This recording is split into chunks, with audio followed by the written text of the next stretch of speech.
बच्चों, आज हम आपको अध्याय कक्षा 10 सामाजिक विज्ञान का महत्वपूर्ण प्रश्न बताएंगे जो आपके बोर्ड पेपर के लिए बहुत इम्पोर्टेंट होगा। और मैं आपको बता दूं, इससे पहले भी मैंने वीडियो आपको दिया है, लेकिन एक चीज का इसमें फायदा है कि जो सबसे ज्यादा अगर दिक्कत कहा जाए तो सामाजिक विज्ञान में बहुत बच्चों को दिक्कत रहता है, क्या लिखेंगे क्या नहीं लिखेंगे।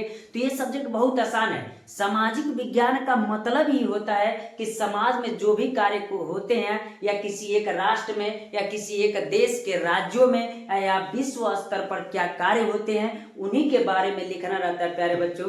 तो यह सामाजिक विज्ञान आपके लिए बहुत आसान होने वाला है। और इस प्रकार मैंने अध्याय 2 तक का महत्वपूर्ण प्रश्न दिया था।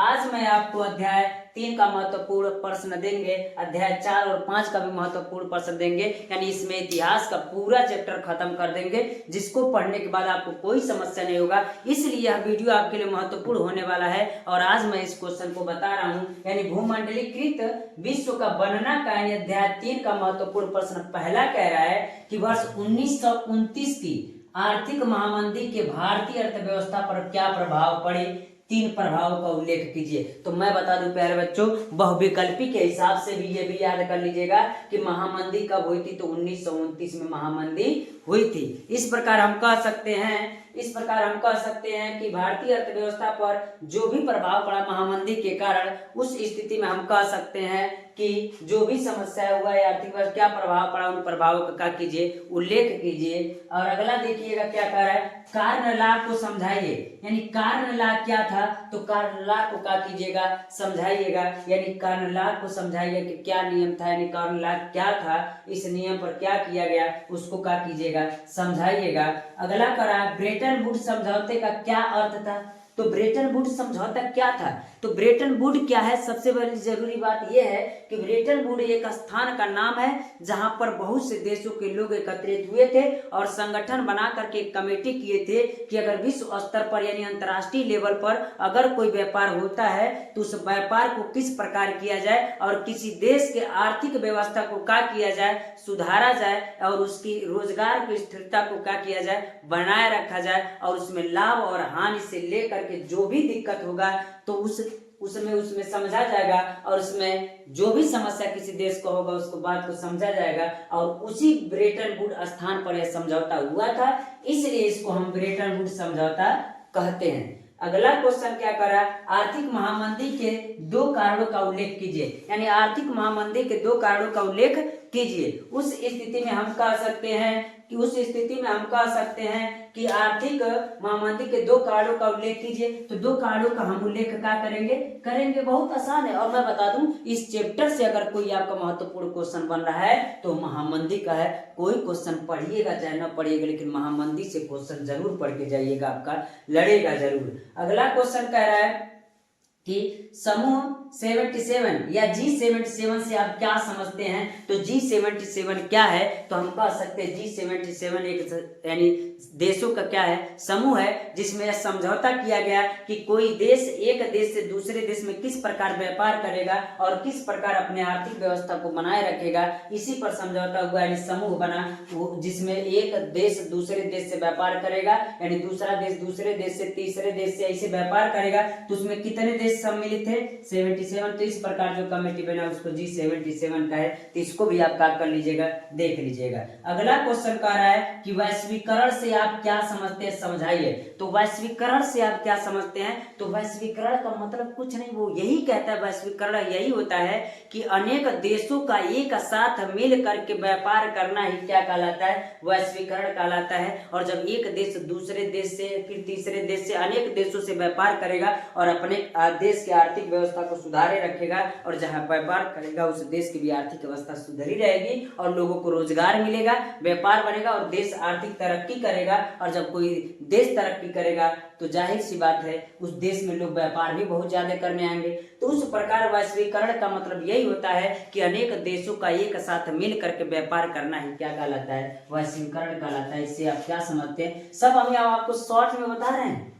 आप इस क्वेश्चन को विधिवत पढ़िएगा, तैयार कीजिएगा, इससे बाहर से क्वेश्चन नहीं आएगा प्यारे बच्चों। इतना अध्याय 3 का क्वेश्चन था। तो अध्याय 4 में क्वेश्चन कितने बनते हैं, अध्याय 4 में कोई ज्यादा क्वेश्चन नहीं है और एक क्वेश्चन बनता है, 2 क्वेश्चन बनता है जिसको हम बता रहे हैं। तो पहला कह रहा है अध्याय 4 का औद्योगिकरण युग का कह रहा है। पहला क्वेश्चन कर रहा है कि पहले विश्व युद्ध के समय भारत का औद्योगिक उत्पादन क्यों बढ़ा। औद्योगिक क्रांति के प्रमुख कारणों का उल्लेख कीजिए। यानी भारत में जब, यानी कहने का मतलब जब प्रथम विश्व युद्ध हुआ था तो प्रथम विश्व युद्ध कब से कब चला, तो प्रथम विश्व युद्ध कब से कब चला, तो हम कह सकते हैं 1914 से लेकर के 1918 तक चला था। लेकिन यह बात बहुत जगह समस्या ये बन जाती है कि किसी देश में पहले बंद हो गया, किसी देश में थोड़े समय बाद बंद हुआ, तो इसलिए उसको निश्चित नहीं कहा जाता। लेकिन हम 1914 से 1918 तक क्या करते हैं, मानते हैं। तो उस स्थिति में जब पूरा विश्व लड़ रहा था तो उस स्थिति में हम लोग क्या किए, अपना औद्योगिक उत्पादन बढ़ा दिए। यानी जब सब देश आपस में लड़ रहे थे, बहुत से देश आपस में लड़ रहे थे, तो उस स्थिति में अपने देश के औद्योगिक उत्पादन को हम क्या कर रहे थे, बढ़ा रहे थे। क्योंकि सब जगह सब युद्ध में लगे हुए थे, हम अपने आर्थिक स्थिति को क्या कर रहे थे, सुधार रहे थे। तो कह रहा औद्योगिक क्रांति के प्रमुख कारण लिखे थे, इसको भी आप क्या कर लीजिएगा, देख लीजिएगा। यानी अध्याय 4 का लास्ट क्वेश्चन कह रहा है भारत में औद्योगिक विकास की विशेषताएं हैं, कि 4 विशेषताओं का उल्लेख कीजिए। यानी भारत में औद्योगिक विकास की जो भी विशेषताएं, उनके 4 विशेषताओं का क्या कीजिए, उल्लेख कीजिए। यानी औद्योगिक क्रांति हुआ तो क्या हुआ, उनके 4 विशेषताओं का उल्लेख कीजिए। यानी इतना आपका अध्याय 4 का क्वेश्चन था। अध्याय 4 के बाद हम आपको अगला क्वेश्चन जो बताएंगे अध्याय 5 का अध्याय 5 जो है मुद्रण संस्कृत और आधुनिक दुनिया, इसका जो महत्वपूर्ण प्रश्न है प्यारे बच्चों, इतना ही 4 महत्वपूर्ण क्वेश्चन है। और इसमें जो आपका क्वेश्चन होगा इसी से पूछेगा, इससे बाहर से नहीं पूछेगा। तो हम कह सकते हैं कि इस पाठ से, यानी इतिहास का यह अंतिम पाठ है। इतिहास वाला भाग आपका आज खत्म हो जाएगा और उससे जो क्वेश्चन बनने वाले मैंने आपको क्या कर दिया है, दे दिया है। तो पहला क्वेश्चन कर रहा है मार्टिन लूथर कौन था।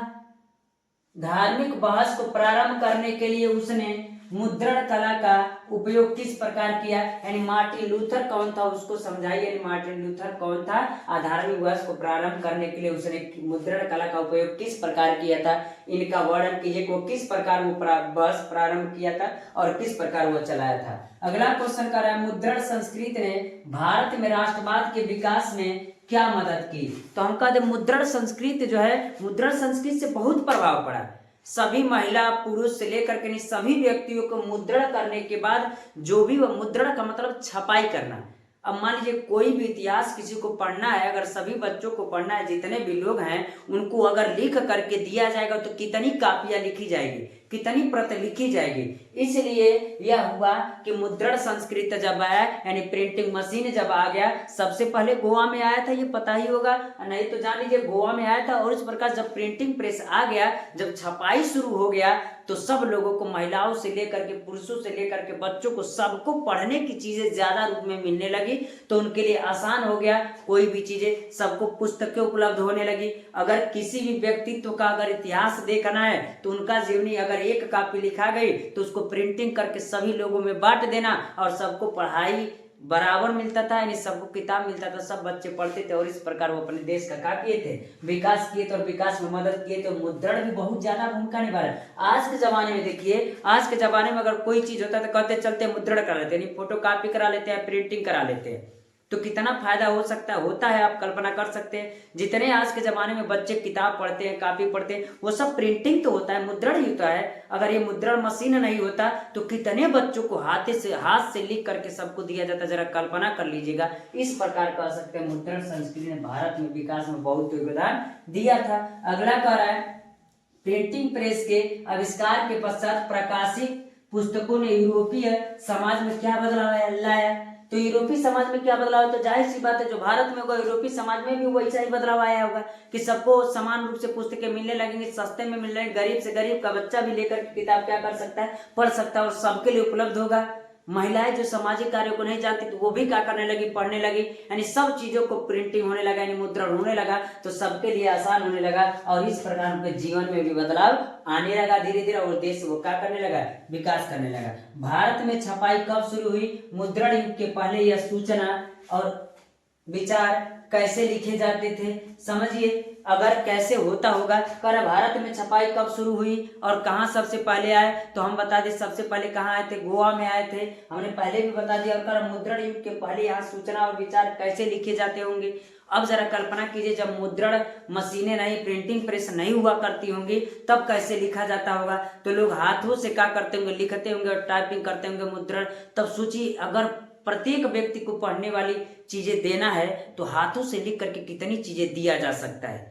बस वही लोग पा पाते थे जिनके पास व्यवस्था बहुत ज्यादा रहता था, जो लोग अमीर हुआ करते थे वो पा जाया करते थे।